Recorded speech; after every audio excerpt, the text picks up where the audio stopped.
Assalamualaikum. Okay. Saya nak update hari kedua selepas saya bagi air rebusan daun. Bukan. Air rebusan rumput tu. Rumput helikopter tu. Jadi dia dah mula start makan tadi. Tapi tak banyak lah, sikit. Kita bagi wet food tadi. Okay. Dia dah nampak sihat. Kenapa tak nak kita ambil video ke? Alhamdulillah, dia dah nampak sihat. Dia dah nampak sihat dah. Alhamdulillah. Betul-betul orang kata mujarab. Dia dah nampak dah berguling-guling macam ceria je. Alhamdulillah. Okay. Alright, saya nak update je. Okay, untuk video kali ni, Alhamdulillah, nampak dia dah mula ceria. Okay. Dia punya nafas pun tak seteruk beberapa hari ni. Okay. Dia dah mula okey. Alhamdulillah. Memang sangat-sangat mujarab. Terima kasih lah yang dah share petua tu. Rumput je guys. Rumput yang tepi-tepi tu memang sangat-sangat mujarab. Alhamdulillah, dengan izin Allah juga. Okay, kita hanya usaha. Okay, saya pergi vet juga. Asal memang pergi vet, tapi doktor bagi ubat, tapi memang tak ada macam nampak kesan dia. So baru malam kedua ni, malam tadi saya baru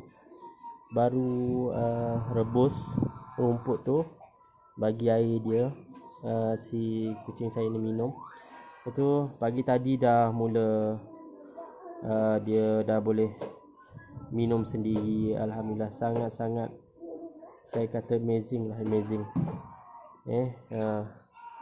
Sangat-sangat amazing, mujarab. Kalau tuan-tuan ada kucing yang tiba-tiba macam tengok dah mula bergurau dah kan.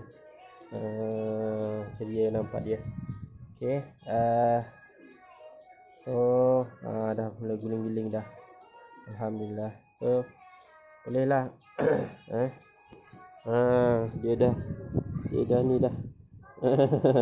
Dia cakap terima kasih lah, sama-sama kan. Dia nak cakap terima kasih lah ni kerana ubat dia. Alright, so alhamdulillah dah mula sihat. So saya nak update. Dia tak nak tengok kamera ni. Okay. Jarang dia. Alhamdulillah dah sihat dah.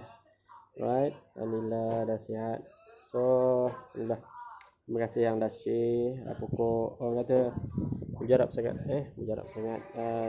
Dia punya petua tu, rumput helikopter je yang ada bunga kat tengah-tengah tu. Seperti yang saya tunjukkan dalam video yang sebelum ni. Right.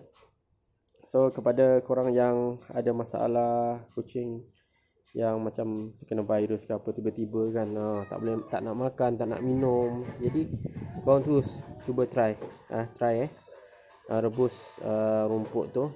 Kalau nak tahu rumput apa, nanti boleh komen kat bawah.